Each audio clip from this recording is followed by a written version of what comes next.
I've got the project open. Well, some turtles and a dog, and some turtles, terrapins even, and a dog. Lovely video.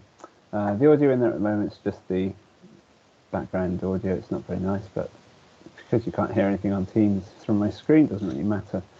So what we're going to do is bring the adjustment layer. A very, very quick recap on color grading, color correction, and also adding effects to adjustment layers, and then creating simple text title graphics to bring in a bit of a top and a tail to the video. Topping and tailing, I call it topping and tailing. I have no idea if that's a general standard term. As a side note, recently had a new baby, and when you clean their bum and their face, it's called top and tailing. So top and tail your video, clean its bum and its face. It's basically bringing some titles at the beginning, just to give everything a bit of a context, and it's good just to give things a title. It starts the video, starts the film. You watch any TV, any films, you're going to have titles at the beginning. They might come in after a bit after the video started, and you could do that if you like. If you've got a bit of a warm-up, sort of almost sideways bit of video, it's not really doing anything, sort of just setting the scene, then bring the titles in, then the music. That works really nicely. And then at the end, it's common to have credits. So if you've used stock footage, any stock images, anything online, if you've paid for anything, if you've borrowed stuff, if you're using someone else's music, if you're using your own music, anything like that, it's good to credit the people that have made the stuff, okay? So if you shot everything yourself, that's fine, but at least credit your music, because your music is, the reason why you're here. It's what you're doing at the end of the day. And if anyone's helped you as well, it's nice just to say thank you to them.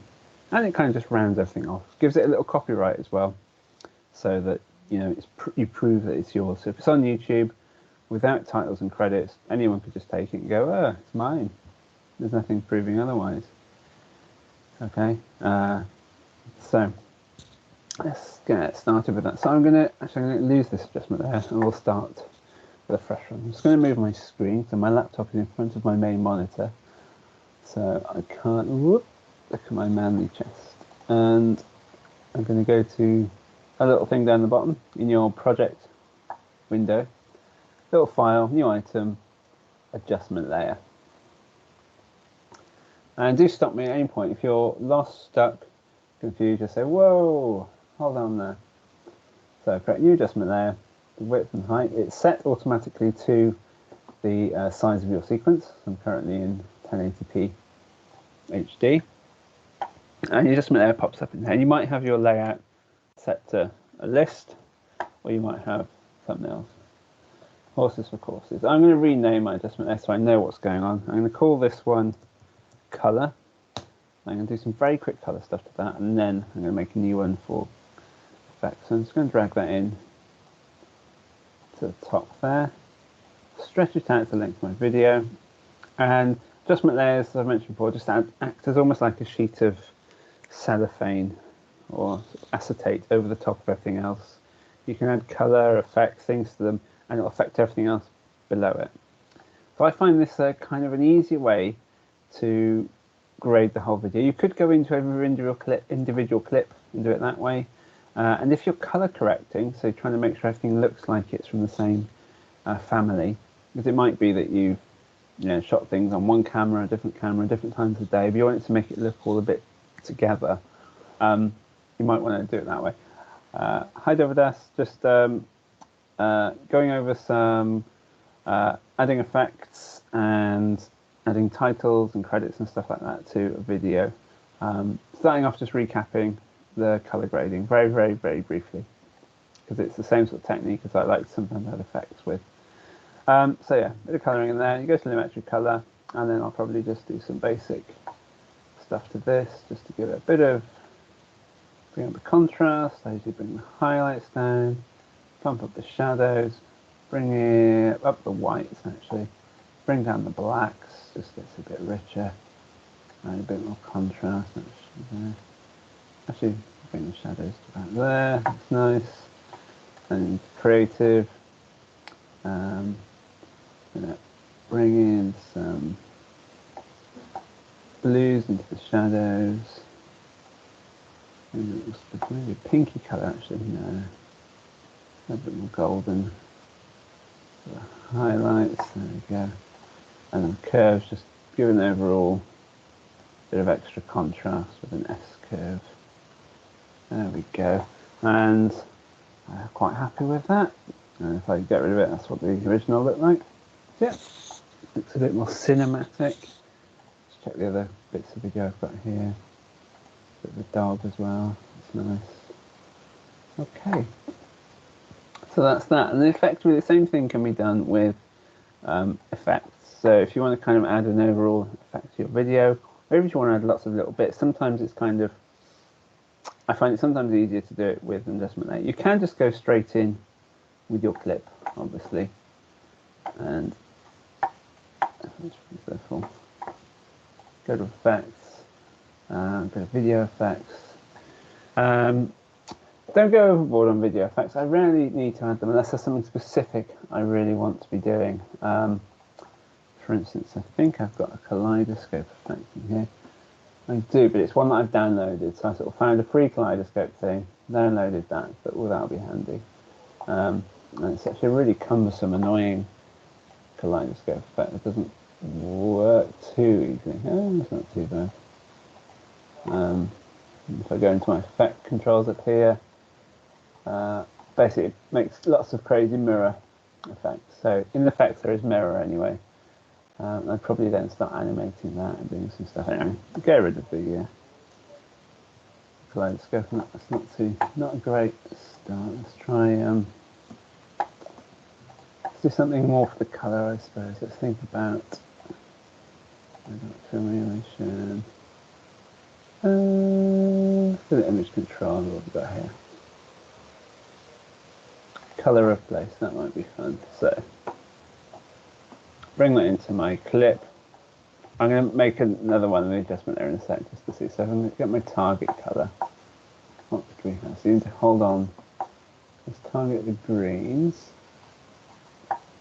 And place it with, I don't know, pink.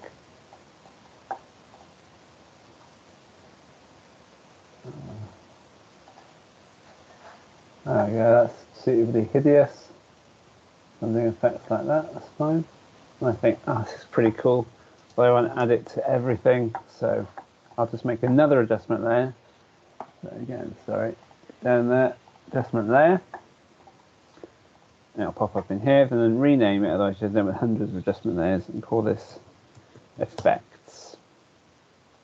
Drag my effect adjustment layer to here, and it just means you can see it easily as well. Then on your timeline, you can discretely see which layer is which without getting too confused. Trust me, I was working on a project end of last year, earlier this year, and I had about 20 layers. I mean, my computer wasn't happy, but it did mean I was like, oh my gosh, all these layers with different crazy names, especially when they're just out of a camera, or you've recorded them, or they've just got a date stamp on them. Gets a bit mental. So my effect. So I'm going to copy that same effect I had here. So if you click on where effects is in your effect layer, you can basically copy and paste most things. I'm going to copy that color of place and stick it on effects. And just move my playhead to here and paste. There we go. And that's now affected everything. I've got weird sparkly dog. I mean, yeah, you get the idea. Really, effects should only be used if it's something a bit more subtle, or if you want to just go full-on cheesy, weird 90s Y2K vibes, then I guess that could work. So I'm going to delete the effects I've got on my actual clip because they're not needed anymore. Now, that's that. And obviously, yeah, you can add more and more effects on. You can either add an individual layer for each one, or it seems a bit pointless actually. I would just probably add them to the same thing. Now, graphics and titles. It seems to change depending on the version of Premiere you've got, but I imagine if you're all using the Creative Cloud version, the latest one that's been updated, it's going to be pretty similar to mine. So an easy way, I mean, there's quite advanced sort of graphics that have been brought in as well. There's little graphics, simple motion graphics and titles and things. But the most straightforward way of getting into it is to click the Type tool, and go up into your main viewer window here, and literally click and drag, and that gives you a window box. And you call this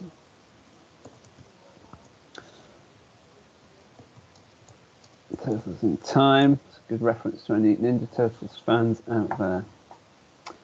And to be able to affect the text and change it, you should see in your effect controls wherever that window is. Obviously, it may not be up there, it might be down here, it could be across. If you can't find your effect controls, go to Window, find Effects, and make sure it's ticked. So you should be able to see within your main Graphics tab, in the Effects, Text. Twizzle that down. You can change your font, which I'd always recommend.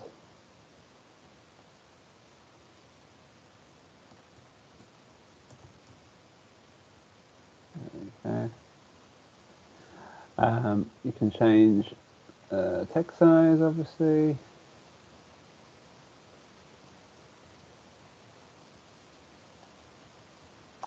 You can change the alignment. You can change the color. You can even add a stroke, so that's the outline to whatever you're doing. Now, I wouldn't recommend doing that with this unless you're expecting it to be really cheesy, but you know. You can also add a shadow. You can have background, which basically blocks in the text square for you, and a drop shadow if you really want. Here, drop shadow is really cool. And I don't think that'll work. So you need a dark one. Oh, that's kind of working. Brilliant. You can pump that up. Hideous. Love it. Okay, that's what I'm talking about. Oh, actually, if we bring in the... that's where it's at, isn't it? Okay. Throw that off. Brilliant.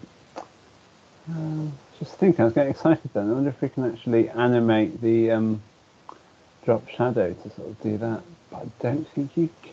I'd have to create a new flat title, I think, that is just all fill and stroke of the same color, and then I could animate that using a separate layer and the motion tools. Unfortunately, you can't animate these individual things, which is a bit of a shame, but probably for the best, it could be argued. Cool. So I'm happy with that. You can change the scale, you can change the position, you can rotate it if you wanted to. You know, possibilities are relatively endless. And you can do some basic animation, but you animate the main title. So I'll show you how to do that actually, that might be quite handy. So I'm just going to drag this down a little bit. So my video starts. I'll probably zoom in a touch. I might have it popping in. Start it, boom. You can fade it in gently actually if you want to add in a cross dissolve. The easiest and quickest way is to hover over the edge of your clip, and you might need to be zoomed in enough to be able to see this. And you see that little square red parentheses and arrow. You right click on that, or control click on the Mac, and click apply default to transitions. It will add whatever transitions you've set as a default. Let's only get rid of the cross dissolve, I think, on that one. So it comes in and then just pops. If you want to know what your default transition is, go down to video transitions here. It's in the effects panel. And pretty much whatever you've chosen will be a blue box, and that'll be your default one. You can change it to anything. So it could just be a basic cross dissolve. I think that's usually the default one. You can either just drag a transition onto a clip, or you can do what I did where you add the default transition. That makes sense. I don't know if it does or not. So I'm into that. Yeah, if you want to animate your text, you animate the actual clip itself. So I might just get rid of the dissolve, and we can have this fading in from the, or fading, moving in from the bottom to the top, I think. So I'd need to, just so I've got a bit of space up here, twizzle at my text, I'm going to go to motion, which is a little tap here. And that's the default effect on any clip you drop in. You always get a motion as well as a basic transform. Oh, there's no transform. Anyway. So what I'm going to do with him is I'm going to move to where I want it to be in its right place, which is there, I think. And if I go to position, I click the little stopwatch, which toggles the animation and creates a little keyframe. Remember, the keyframe is a point that you're telling the animation to stay in one place or do a particular thing. And if you then move, say, down to here, just so we can see it better, if I decided to either play with these numbers here, or if you selected your clip and there's not too much going on, usually if you've selected the selection tool, you can just not double click, just click on it once. I've created two text there, and delete that one. Let's try that again. If I click on that, I can just move it to where I want it to be. Actually, move it into the corner so it sort of swings in from there. So if we do that, oh, what have I done? That's no good, is it? I want it to be over here. Does that work? How's it going down there? Well, that's confusing. It wouldn't happen if it was a video clip. It might be to do with the graphics, so I'll just have to do this with the fiddly numbers here instead then. Make sure it's in the right place. I want it to come in from that corner, and this should work. So let's try again.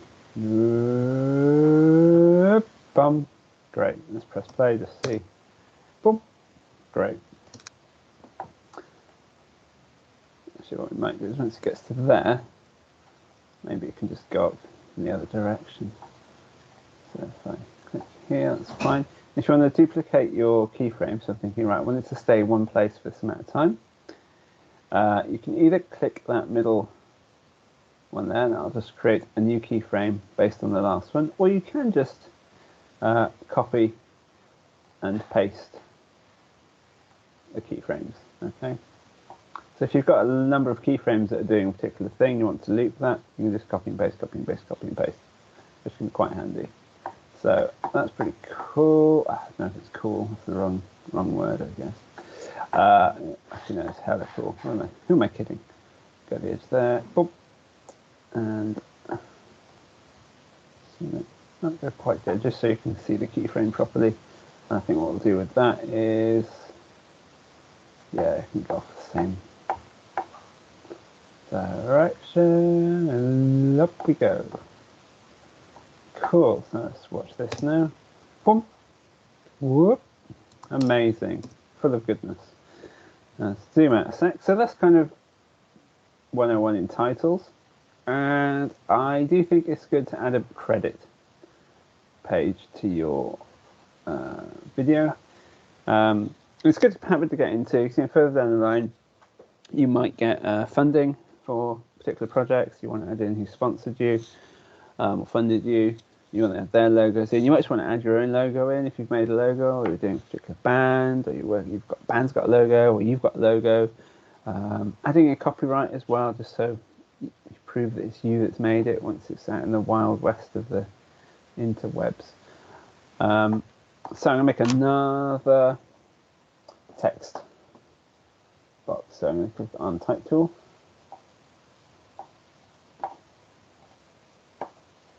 Oh, that's one thing to show you actually. I'll do it now. So if I'm making a little text box here, so you click and drag. And there might be a better way to do this. This just happens to be the way I've ended up doing it. If I just type in some text, I'll change the size of it now, because I think it's going to be that crazy font that we've already used. So I probably want, if nothing else, a copyright. So copyright 2021 Nick. Oh, crumbs. Yeah. 2021 Nick Finch. Obviously, you can't see that, it's too big. So I'm going to highlight that, go over to my text here, twizzle that down, bring that right down there. and probably go for something a little more sober. Helvetica, that'll do. And I'll probably just make this white. You can make it any colour you want, really, you know. But go over the fill and the drop shadow. And there we go. I'll probably make that a little bit smaller. Obviously, if you can go into the internet and copy and paste let me just do that now. I always forget how to get the copyright symbol, so I end up going online and going, right, what am I looking for? Copyright icon. So lazy, I should know by now. And then use it, literally copy and text one down there. There we go, that'll do. Come back up here. Paste that in. Hooray! Bob's your uncle. Right, so I'm just checking the chats. What are they saying? Oh, they can't join. What? Oh my gosh. Well, that makes sense.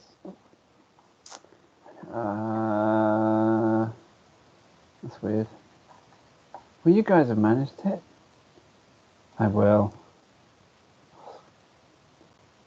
Just assume everyone had given up and be like, oh. Right. Okay. Just checking my emails, checking no one's no one's emailed me to freak out. Oh well. Let's go send items. I guess I'll resend it.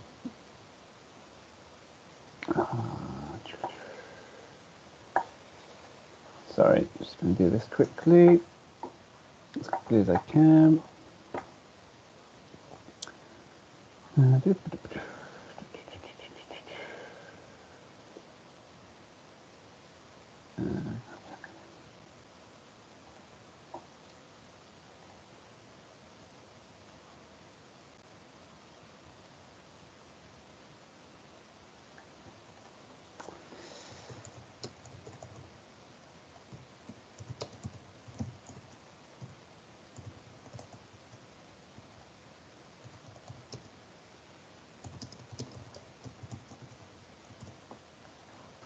Right, let's try that again. No, I sent that out again, hopefully. I'll get that. Anyway, I'm recording this, and we're not going to be going on too much longer, so. Ay, ay, ay. Oh, really? A few times with a link. That's crazy. Weird. Oz made it as well. Oh, sorry, everyone's been having some issues with that link. I didn't realise. It's very confusing. Doesn't it all just pop up automatically in your, it probably doesn't, or maybe it does. In your team's calendars, I would imagine it would pop up because it's part of your timetable. It should just be there anyway, is it not?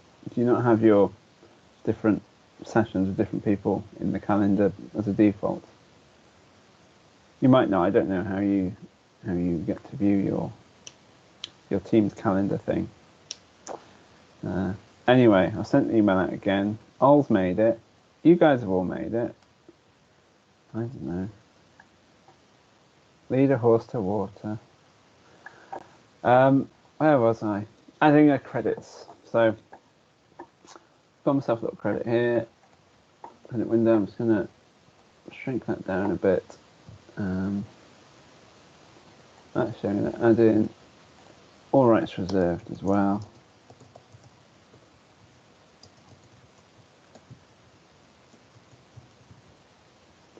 And I'll probably make that a little bit smaller.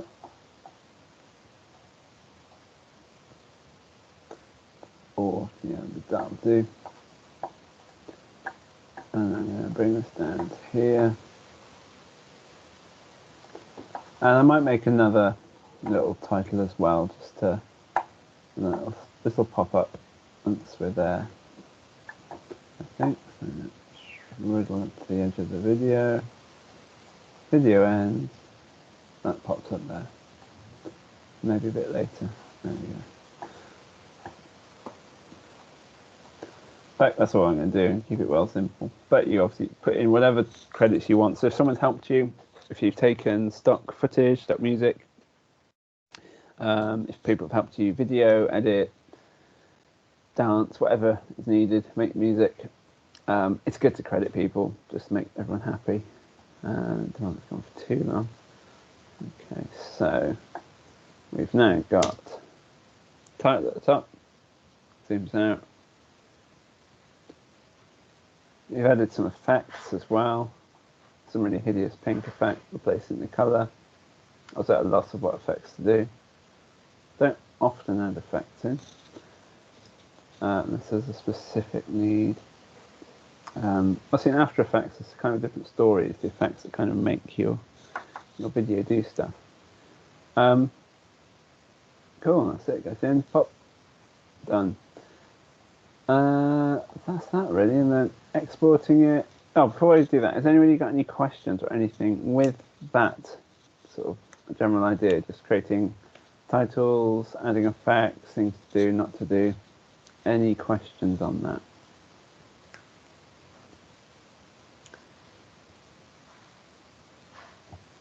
No. Cool.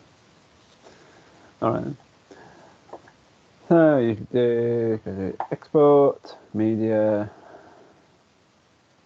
get that one pop up, make sure it looks good. And as I mentioned before, I think match source high bitrate, the default one should be fine. But for some weird reason, I've got into the habit now of exporting as the preset that's there. Oh, I can't see it because my other screen's in the way. YouTube preset. I don't know why. It just works better with the YouTube compressor. It doesn't mash it up quite so badly if you've got a lot of busyness going on in the video.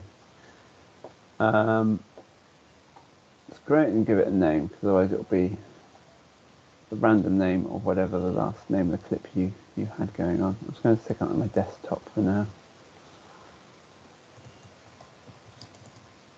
Turtles in Time. Save and then export. Cool. Great. I just forget, if you're on a computer as old as mine, while you're exporting, you might find it difficult to do. I've gone all a bit glitchy. I'm just going to, has it done it? Fine. Yeah, if you're on an old computer, you might find when you're exporting, it's difficult to do anything. I mean, that's the tip actually. When you're actually in your video making stuff, I think the default thing, it pops up as full quality over here in the main viewer. That thing there, it says full, half, quarter, that's like full resolution, full quality. And also the size of your video here will affect how fast your computer can run. If you have it at like 100%, it's sort of imagining 100% pixel size. So that's too big, so we can't see what's going on. So I'm going to fit that to the screen. Or you could make it even smaller if your computer's really struggling. And usually I have to do all my editing in a quarter resolution. So that means it's a bit more, especially when you're scrolling through, it's really sort of pixelated, but it means you kind of get an idea of what's going on without too much issues. If you're using really big files, and if you shot stuff in 4K, or if the video is just really good quality that you're importing, and you're having a real struggle just even scrubbing through in Premiere, there is something you can do called creating proxies. Now, I'm going to sort of cover this very quickly here, and there are loads of very good tutorials online for it as well, but I've had to start using proxies quite a lot now, simply because I've recently worked on a video. The client sent me 4K drone shots, and my computer was just like, okay, cool, see you, Sam, have fun, bye. Yeah, I'll probably wrap up in a sec. Whoever else needs to go as well in a bit. So I was saying, if you're using really heavyweight footage, you can create proxies. So a proxy is kind of a filler video. It's a version of the video you've made. It creates a copy that's usually lower quality, so that your computer can deal with it happier. And it means you can edit 4K footage, lots of layers, without too much difficulty And then when you render it back out, you can switch it back to the full quality and it will render the full quality version. So I'll show you very quickly how I do that. Usually I'll switch to list view in my project window. And all you need to do is select the video clip that you want to change, right click on it, go to proxy, create proxies. Wait for a sec. And there's a few different ways of doing it. There's ways to add in your own little, you can add in like a little bit of graphic or something just so you know it's a proxy, so it'll pop up saying proxy version, things like that. I've got a bit lazy with that currently, and I kind of just rely on me realizing I've got it set to proxies or not. There's a few formats you can choose here. I can't remember what I did before, which was really good quality. I think I ended up going for like QuickTime, Cineform, low resolution. I don't know why. I think it's just because someone said, Cineform is one you want to do. But I think any of these that are kind of just say low resolution proxy are going to do you better than the default. Especially if someone sent you or you shot 4K on your fancy new smartphone, you might have a hard time doing anything with that in Premiere. So Cineform ProRes is usually quite a good file format to use. It's quite sort of professional standard. Cineform is good as well. I'm just going for, I don't know. Let's just use ProRes for now. And you get to ask where you want it to plop it. So it's creating another video file. It's lower res, and that's what you'll edit with. And then you export to full res. So I just say next original media in a proxy folder. So that means in your Finder or Windows Explorer window, there'll be a project and there'll be a little folder called proxies. Click OK. Now I'll take a time to sort of think about doing that. Or has it done it already? I'm going to quickly open up my Finder window and have a look. Here's my Finder window. There's an example with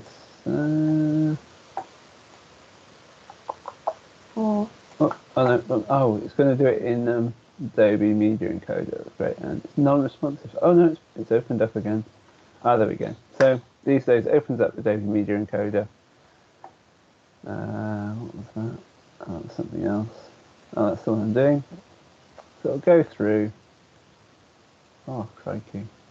Could take a while. But yeah, long and the short of it is you'll end up with a proxies folder with your proxy mov, okay? And it's usually a lot lighter weight. To switch between proxies and not proxies, in your main window, you should have a little bar down here with all these icons. If you don't see this one at the end, which is a little square, little rectangle screen, a big screen, switching, then go to the plus and see if you can find it in there. You shouldn't have to, actually, it's there. Look. So if you don't see it, find it in that and drag it in, but it should be there. And all you need to do to toggle proxies on or off is to click that, and so when that's blue, your proxies are affected. I'm just going to go and check the sizes, just check that was worth doing. Where is my... So in Media Encoder, it's been done, so that's cool. So I'm going to close Media Encoder. Hopefully without crashing it. And then Finder. Oh gosh, I can't find it. Oh crumbs. No. Anyway, it'll be a lighter weight version, so you should have less trouble scrubbing through, and even if it's full res, you'll probably find it's all right. Okay, but what you need to do is when you're about to export, don't forget to untoggle that so it's no longer the proxies. When it's not blue, it's the original video. When it's blue, it's the proxies. Okay, that's the main thing you've got to watch out for. And so if you want to go more in depth with that, there's a few handy tutorials online in terms of just adding in your own little graphic and things that says proxies. But it just feels a bit long-winded sometimes, especially when you just get something in, pump something out. Okay, one last quick thing. When you're adding your titles in, you want to make sure it's kind of centered sometimes, or forms some kind of degree of sensibleness. Again, in this main window down here, the way I end up doing this is there's a little box there called Safe Margins. Again, if it's not there, click on that tab and find the one that's two little borders together. You click that, and you end up with this little grid here. It's not the most bulletproof way of doing this, but it does mean I've got some sort of grid to give my video some sort of sense. And you can always then center it to a degree, using that. You could make your text go centered, then you've got the two sort of these dot handles here to sort of tell you where it needs to go. It could be centered up there. Okay. That's kind of how I do it. Probably not the best way. And the reason it says title safe margins is it's a bit of a throwback again from old TVs. Excuse me. So on old CRT monitors, when things were kind of transitioning between 4:3, sorry, is that a nice sound? And 16:9, you need to make sure that you had any text that had to be read was within a certain margin.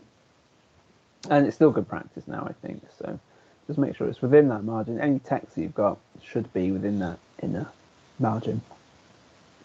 And excuse me, any image you definitely want to see should be in that outer margin. I'm dying. Right. This is fun, isn't it? Okay. That's that. I'm going to stop recording just because that's done. And I'll live somewhere